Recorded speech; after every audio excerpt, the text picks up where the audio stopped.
Hello dear students, welcome to current affairs and general knowledge series. आज के इस video में हमारा topic is parliament of India part 1। Parliament of India it is very special topic and that is they can ask in any exam. ऐसे भी हमें भारतीय citizen होने के कारण, भारतीय नागरिक होने के कारण पार्लियामेंट ऑफ इंडिया के बारे में जानना चाहिए, हमें अपने संसद के बारे में जानना चाहिए। तो यहाँ पे हम आपको अभी दिखाते हैं पहला question. So the very first question in this video is the Parliament of India consists of option A, the President, option B, Lok Sabha, option C, Rajya Sabha, all of the above। तो यहाँ पे इस question में आपको बताना है कि parliament of India, Bharat के संसद में क्या क्या है। तो यहाँ पे बच्चों बता दो कि भारत के संसद में दो हाउसेस होते हैं, उसे बोला जाता है लोकसभा, राज्यसभा, और इसके अलावा यहाँ पे प्रेसिडेंट भी होते हैं। सो ए बी सी तीनों होते हैं। तो यहाँ पे ऑप्शन डी में क्या दिया हुआ, ऑल ऑफ द एबव। इसका मतलब कि parliament of India consist of the president, Lok Sabha and Rajya Sabha. So this all three is given in option D, all of the above. So option D is the right answer for this question. अब देखते हैं next. Next is the federal structure of the government of India provides option A two-tier system, option B three-tier system, option C four-tier system, option D none of the above। तो यहाँ पे इस question में आपको बताना federal structure का मतलब होता है संघीय ढांचा। Federal structure of the government of India provides three tier system. Three tier system का मतलब क्या है कि तीन लेवल पे सरकार बनती है। एक सेंट्रल गवर्नमेंट, जो केंद्र सरकार जिसे बोलते हैं हिंदी में, वो केंद्र से काम करती है। दूसरा, हर एक स्टेट का अपना एक गवर्नमेंट होता है, उसे स्टेट गवर्नमेंट बोलते हैं। और उसके बाद ग्रामीण या पंचायत स्तर पे वहां पे पंचायती राज होता है। शहर में या टाउन में वहां पे क्या होता है, म्युनिसिपैलिटी होता है। तो तीन लेवल पे काम होता है, उसी को बोलते हैं three tier system. So that option B is the right answer for this question. अब देखते हैं next. Next is which act established the framework for the Indian Parliament question mark। Option A the Charter Act of 1853, option B Government of India Act 1935, option C both A and B, option D none of these। तो यहाँ पे आपसे पूछा गया है which act established। यहाँ पे भारत का पार्लियामेंट, जो भारतीय संसद के नाम से जाना जाता है, इसके फ्रेमवर्क किस एक्ट के तहत हुआ था। तो बच्चों में बता दूं कि इसकी शुरुआत बहुत पहले हो गई थी, द चार्टर एक्ट ऑफ 1853, और उसके बाद दोबारा गवर्नमेंट ऑफ इंडिया एक्ट 1935। तो इसका आंसर क्या होगा, option C both A and B. Option C is the right answer for this question. अभी देखेंगे next. next is which is the highest legislative body in India question mark। Option A Parliament, option B Supreme Court of India, option C Lok Sabha, option D Rajya Sabha। तो यहाँ पे आपसे पूछा गया है highest legislative body in India, Bharat की सबसे उच्च विधायी बॉडी क्या है, ये आपको बताना है। तो बच्चों मैं यहाँ पे बता दूं आपको कि भारत में जितने भी कानून लागू होते हैं, तो उसे एक बिल के तहत लाया जाता है, पार्लियामेंट में वहां पे डिस्कशन होता है, लोकसभा राज्यसभा में, और जब वो पास हो जाता है पूर्ण बहुमत से, तो वो कानून के रूप में वहां पे संविधान में लिखित हो जाता है और उसे सब लोगों को मानना पड़ता है। तो इसीलिए highest legislative body in India क्या होगा, parliament. Option A is the right answer for this question.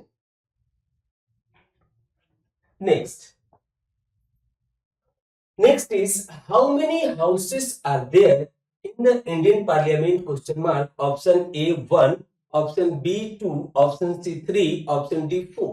तो यहाँ पे आपसे पूछा गया है कि भारतीय संसद में कितने हाउसेस हैं, कितने सिटिंग हाउसेस हैं, ये आपको बताना है। तो इससे पहले हमने आपसे बताया कि यहाँ के इंडियन पार्लियामेंट में दो हाउसेस होते हैं, उसे बुलाता है लोकसभा एंड राज्यसभा। इसका आंसर क्या होगा, option B 2। This is very simple question. Next Next is, which house is known as the lower house of the Indian Parliament? Question mark. Option A Lok Sabha, option B Rajya Sabha, option C Vidhan Sabha, option D state legislative council. तो यहाँ पे आपको बताना है इस question में कि lower house of the Indian parliament किसे कहा जाता है। तो बच्चों मैं बता दूं कि लोअर हाउस कहा जाता है, भारत के संसद में दो हाउसेस हैं, लोकसभा एंड राज्यसभा। तो लोकसभा को लोअर हाउसेस बोलते हैं और इसका दूसरा नाम ये भी है houses of the people, house of the people भी बोलते हैं इसे, हाउस ऑफ द पीपल भी बोलते हैं इसे।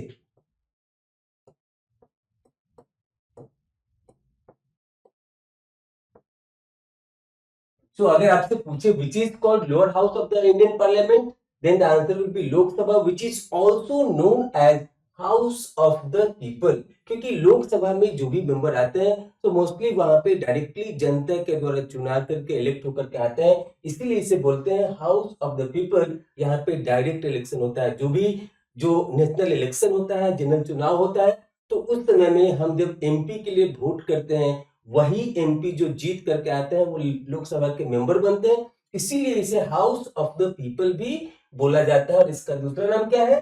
तो lower house of the Indian parliament. So the right answer for this question is Lok Sabha, option A. अब देखते हैं next. So next is, which house is known as the upper house of the Indian Parliament? Question mark. Option A Lok Sabha, option B Rajya Sabha, option C Vidhan Sabha, option D state legislative council. तो बच्चे मैं बता दूं यहाँ पे क्या पूछा गया कि which house is known as upper house of the Indian Parliament? तो जैसा कि हमने आपसे बताया कि भारतीय संसद में दो हाउसेस है, लोकसभा एंड राज्यसभा। लोकसभा को क्या बोलते हैं? Lower house of the parliament, which is also called house of the people. उसके बाद यहाँ पे दूसरा क्या है? तो पूछा गया है अपर house of the Indian parliament, तो उसे बोला जाता है राज्यसभा। विधानसभा स्टेट में होता है, सेंटर में नहीं होता है। पार्लियामेंट का होता है, सेंटर में होता है। और स्टेट लेजिस्लेटिव काउंसिल ये भी स्टेट में होता है, सेंटर में नहीं होता है। So the right answer for this question is option B. Option B, upper house of Indian Parliament is called as Rajya Sabha. या फिर आपसे ऐसा भी पूछा जाता है कि राज्यसभा को क्या बोलते हैं, तो हम लोग बोलेंगे upper house of Indian parliament, और simply upper house of parliament is called as Rajya Sabha. तो अब देखते हैं next. So next is the first elected parliament of India came into existence in fill in the blanks full stop। तो यहाँ पे आपसे पूछा गया है, option A is 1947, option B is 1949, option C is 1950, option D is 1952। तो यहाँ पे पूछा गया है first elected parliament of India came into existence in. तो यहाँ पे आजादी के बाद जो इलेक्शन हुआ था, फर्स्ट इलेक्शन, उसके बाद जो पार्लियामेंट बना था, वहां पे जो गठन हुआ था, जो आदमी लोग चुन कर आए थे, वो कब हुआ था? First time. First elected parliament of India का मतलब है कि आफ्टर इंडिपेंडेंस ऑफ इंडिया जो फर्स्ट जनरल इलेक्शन हुआ, उसके बाद जो वहां पे नेतागण इलेक्ट होकर के आए, यहाँ पे पार्लियामेंट के मेंबर बने, तो फिर उसके बाद पार्लियामेंट स्टार्ट हुआ। वो किस साल हुआ ये आपको बताना है। तो बच्चों मैं बता दूं कि पहला जनरल इलेक्शन कब हुआ था। तो पहला जनरल इलेक्शन नवंबर 1951 में स्टार्ट हुआ था और फरवरी 1952 तक चला था। तो जब वो इलेक्शन होने के बाद रिजल्ट आता है, उसके बाद फिर सरकार बनती है। तो इसका मतलब है कि सरकार बनने के बाद पार्लियामेंट का ये फर्स्ट इलेक्टेड पार्लियामेंट हुआ था। तो आंसर क्या होना चाहिए? जब इलेक्शन 1952 में हुआ तो फर्स्ट इलेक्टेड पार्लियामेंट भी उसी साल होगा। सो पहला जो यहाँ पे सीटिंग हुआ था वो हुआ था आपको 3 अप्रैल 1952। 3 अप्रैल 1952। 3 अप्रैल 1952 को पार्लियामेंट की पहली सीटिंग हुई थी। तो यहाँ पे आप देखते हैं next. So next is what was the tenure of the first Lok Sabha? Question mark. Option A 1947 to 1952, option B 1950 to 1955, option C 1952 to 1957, option D 1953 to 1958। तो यहाँ पे आपसे पूछा गया है कि पहला टेन्योर लोकसभा का, फर्स्ट लोकसभा का जो टेन्योर था वो क्या था, ये आपको इस क्वेश्चन के माध्यम से बताना है। तो जैसा कि हमने पहले बताया आपको कि फर्स्ट इलेक्टेड पार्लियामेंट बना था कब? 1952 में। और पार्लियामेंट का नॉर्मली जो ड्यूरेशन होता है, टेन्योर होता है, वो 5 ईयर का होता है। तो आपको आंसर यहाँ पे दिख रहा होगा 1952 से लेकर के 1957। So option C is the right answer for this question. अगर डेट स्पेसिफिक जाएंगे कि किस डेट से लेकर किस डेट तक हुआ था, तो वो मैं आपको यहाँ पे बता रहा हूं। सो ये हुआ था 13 मई 1952 से चला था 4 अप्रैल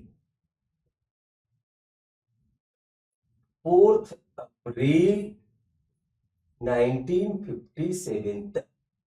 अगर डेट के साथ आपसे एग्जाम में पूछा जाता है तो ये है इसके डेट। अगर सिर्फ ईयर पूछा जाता है then it will be 1952 to 1957। So that option C is the right answer for this question. अब देखते हैं next. So next is, this is very important and tricky question. Who was the US president address Indian Parliament in 1978, recently died in December 2024? Question mark. Option A Jimmy Carter, option B Dwight David Eisenhower, option C Abraham Lincoln, option D Andrew Johnson। तो यहाँ पे सबसे पहले question को समझिए। Who was the US president address Indian parliament in 1978? US के कौन से प्रेसिडेंट थे जो 1978 में भारत आए थे और भारतीय संसद को संबोधित किए थे? रिसेंटली डाइड, हाल ही में उनकी मृत्यु हुई है। कब? दिसंबर 2024 में। उनका नाम क्या है ये आपको बताना है। तो बच्चों में बता दूं कि ये इंसिडेंट हुआ है दिसंबर 2024 में। तो ये एज ए करेंट अफेयर्स भी बहुत ही इंपॉर्टेंट क्वेश्चन बन सकता है। तो इसीलिए इसे दूसरे तरीके से पूछा जा सकता है, लेकिन आपको मैटर पता होना चाहिए किस मैटर से पूछा जा रहा है। तो यहाँ पे इसका राइट आंसर होगा, अगर आप न्यूज देखते हैं या फिर न्यूज पेपर पढ़ते हैं या टीवी में न्यूज देखते हैं तो आप सुने होंगे रिसेंटली जिमी कार्टर यूएस के प्रेसिडेंट है जिनकी मृत्यु हुई है दिसंबर 2024 में।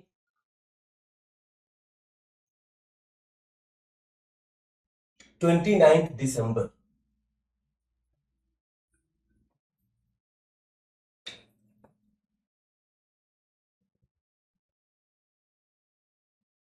तो the right answer for this question is option A Jimmy Carter. ये बहुत इंपॉर्टेंट क्वेश्चन। अब आ गई आपकी बारी। सो आपकी बारी है test yourself. What is the other name for Rajya Sabha? Question mark. Option A council of states, option B council of ministers, option C assembly house, option D none of the above. तो बच्चों यहां पे पूछा गया है कि राज्यसभा का दूसरा नाम क्या है। ये इससे पहले हमने आपसे बताया था कि पार्लियामेंट में 2 हाउसेस होते हैं, लोकसभा एंड राज्यसभा। लोकसभा को क्या बोलते हैं? लोकसभा को लोअर हाउस ऑफ पार्लियामेंट बोलते हैं, जिसे हाउस ऑफ द पीपल भी बोलते हैं क्योंकि वहां के मेंबर डायरेक्ट चुनाव जीत करके आते हैं। और यहाँ पे फिर दूसरा हमने बताया था राज्यसभा। तो राज्यसभा को क्या बोलते हैं? राज्यसभा को बोलते हैं अपर हाउस। और उसका एक नाम है जो आपको सर्च करके इस क्वेश्चन में बताना है।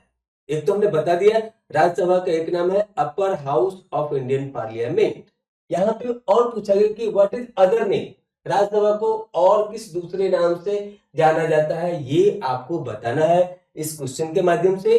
तो अगर आपको पता है तो आप उसके आंसर हमारे चैनल के कमेंट बॉक्स में जरूर लिखें। अगर नहीं पता है तो सर्च करें और अपने नोटबुक में नोट करें, साथ में हमारे चैनल के कमेंट बॉक्स में भी इसे जरूर लिखें, ताकि हमें पता चले कि आपकी तैयारी अच्छे से चल रही है, ऑन द ट्रैक है और आप जी तोड़ मेहनत कर रहे हैं और अच्छे से हर एक पॉइंट को नोट कर रहे हैं। ये सभी एग्जाम में इंडियन पार्लियामेंट के ऊपर क्वेश्चन पूछा जाता है, as a general knowledge, as a static general knowledge, as a current affairs also.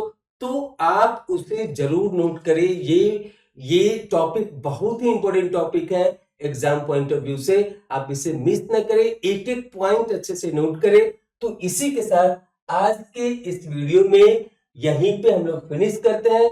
So thank you for watching this video, thank you again.